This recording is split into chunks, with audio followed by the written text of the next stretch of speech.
Tidak terasa di tahun 2023 ini, kita sudah melewati hampir 6 bulan perdagangan bursa saham. Berdasarkan hasil riset kami, pada video ini kita akan bahas daftar 5 saham terbaik versi Mutiara Investasi, dan harganya masih tergolong murah sehingga memiliki potensi kenaikan harga yang lebih besar.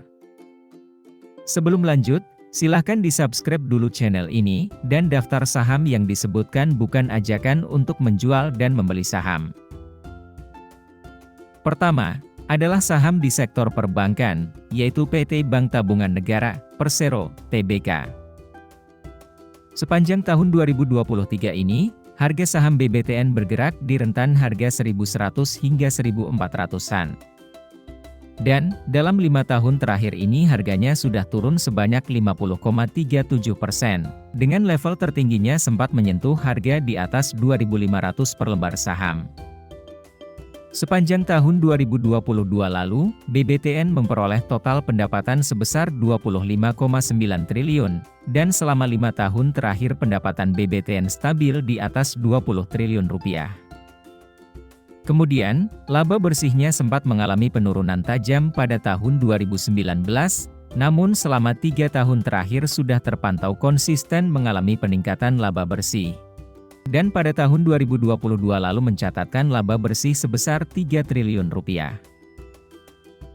Bank BTN berfokus pada program pemerintah dalam penyediaan pembiayaan perumahan, dan telah lama menjadi pemimpin dalam pembiayaan perumahan di Indonesia. Dengan berbagai produk pembiayaan perumahan, seperti kredit pemilikan rumah, kredit pemilikan apartemen, dan program-program subsidi perumahan. Serta, Bank BTN memiliki jaringan cabang yang luas di seluruh Indonesia, baik di daerah perkotaan maupun daerah pedesaan. Namun, salah satu kelemahan utama dari Bank BTN adalah ketergantungan pada sektor properti dan pembiayaan perumahan. Dengan kondisi sektor properti yang masih tertekan, Bank BBTN masih berpotensi menghadapi resiko kredit yang lebih tinggi dan penurunan pendapatan. Namun, pada kuartal 1 di tahun 2023 ini, BBTN sudah memperoleh pendapatan sebesar 6,6 triliun, dan laba bersih sebesar 801 miliar rupiah. Dari data keterbukaan informasi, pemerintah Indonesia sebagai pemegang saham pengendali, memiliki sebesar 60%, dan masyarakat sebesar 40%. Kemudian, dari jumlah saham yang bisa diperdagangkan, kita bagi menjadi 3 besar kelompok investor, yaitu investor asing memiliki sebesar 24,9%, investor institusi memiliki sebesar 42,4%, dan investor retail memiliki sebanyak 32,7%. Kedua, adalah saham di sektor semen, yaitu PT Semen Indonesia, Persero, Tbk. Sepanjang tahun 2023 ini, harga saham SMGR bergerak di rentang harga 5.500 hingga 7.500-an. Dan, dalam 5 tahun terakhir ini harganya sudah turun sebanyak 18,37%. Dengan level tertingginya sempat menyentuh harga di atas 12.000 per lembar saham. Sepanjang tahun 2022 lalu, SMGR memperoleh total pendapatan sebesar 36,37 triliun, dan selama 5 tahun terakhir pendapatan SMGR stabil di atas 30 triliun rupiah.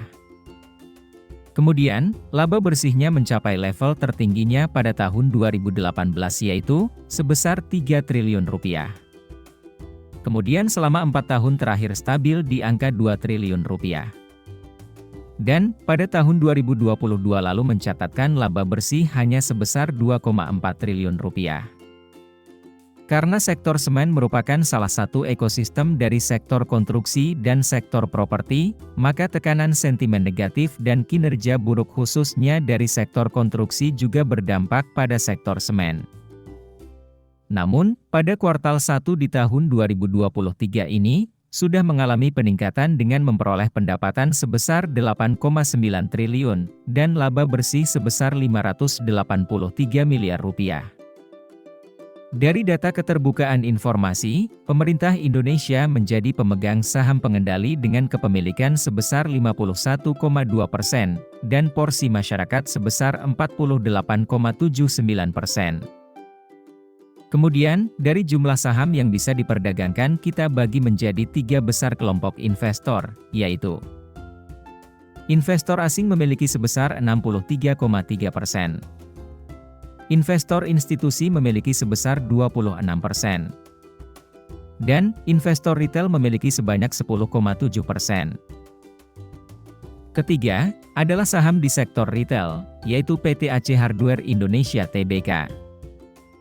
Dalam 5 tahun terakhir ini harga saham ACE sudah turun sebanyak 47,27%. Sepanjang 1 tahun ini, harga saham ACE sempat bergerak di level terendahnya, di angka 450. Saat video ini dibuat sudah berangsur-angsur pulih, dan bertahan di harga 680 per lembar saham. Untuk analisa lengkap saham ACES, sudah pernah dibahas pada video ini. Linknya sebentar bisa kawan-kawan cek, di deskripsi di bawah. Kemudian, di video ini kita update informasi jumlah saham ACES yang bisa diperdagangkan, posisi bulan Juni 2023 ini, dengan 3 besar kelompok investornya, yaitu investor asing memiliki sebesar 45,4%. Investor institusi memiliki sebesar 22,8%. Dan, investor retail memiliki sebanyak 31,1%. Keempat, adalah saham di sektor minyak sawit, yaitu PT Astra Agro Lestari Tbk. Dalam 5 tahun terakhir ini harga saham AALI sudah turun sebanyak 34,35%. Sepanjang 1 tahun ini, harga saham AALI sempat bergerak di level terendahnya, di angka 7.000. Dan, saat video ini dibuat sudah berangsur-angsur pulih, dan bertahan di harga 7.500 per lembar saham. Sepanjang tahun 2022 lalu, AALI memperoleh total pendapatan sebesar 21,8 triliun, dan dari tahun 2017, pendapatan AALI konsisten mengalami peningkatan. Kemudian, laba bersihnya mencapai level tertingginya pada tahun 2017 yaitu, sebesar 2,1 triliun rupiah. Kemudian selama 5 tahun terakhir tidak stabil. Dan, pada tahun 2022 lalu mencatatkan laba bersih hanya sebesar 1,7 triliun rupiah. Pemerintah memiliki peran penting dalam mengatur industri minyak goreng, terutama terkait dengan standar dan kualitas sehingga ini merupakan salah satu faktor utama dalam kinerja AALI ke depannya. Pada kuartal 1 di tahun 2023 ini, kinerja AALI mengalami penurunan pendapatan, hanya memperoleh 4,7 triliun, dan laba bersih juga turun, hanya sebesar 230 miliar rupiah. Kemudian, dari jumlah saham yang bisa diperdagangkan kita bagi menjadi 3 besar kelompok investor, yaitu investor asing memiliki sebesar 29,7%. Investor institusi memiliki sebesar 30,4%. Dan, investor retail memiliki sebanyak 40%.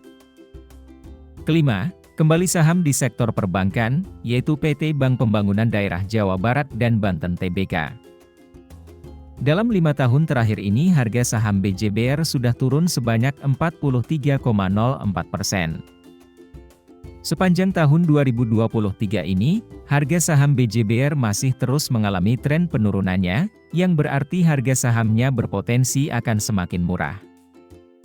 Sepanjang tahun 2022 lalu, BJBR memperoleh total pendapatan sebesar 13,6 triliun, dan dari tahun 2017, pendapatan BJBR konsisten mengalami peningkatan.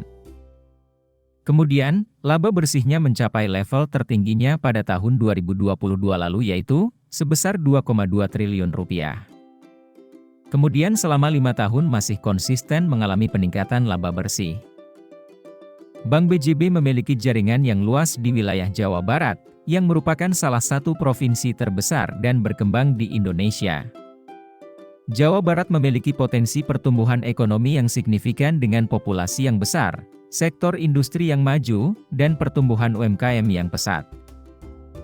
Pada kuartal 1 di tahun 2023 ini, kinerja BJBR mengalami peningkatan pendapatan dengan memperoleh 3,4 triliun rupiah, namun laba bersihnya malah mengalami penurunan, yaitu hanya sebesar 366 miliar rupiah.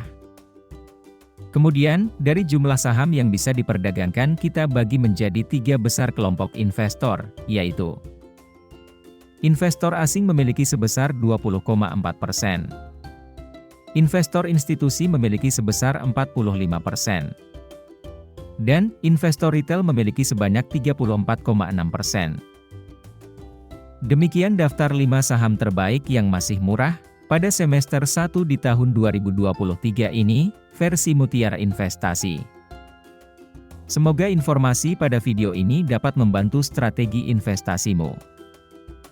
Terima kasih sudah menonton, dan sampai jumpa lagi pada video analisa saham selanjutnya.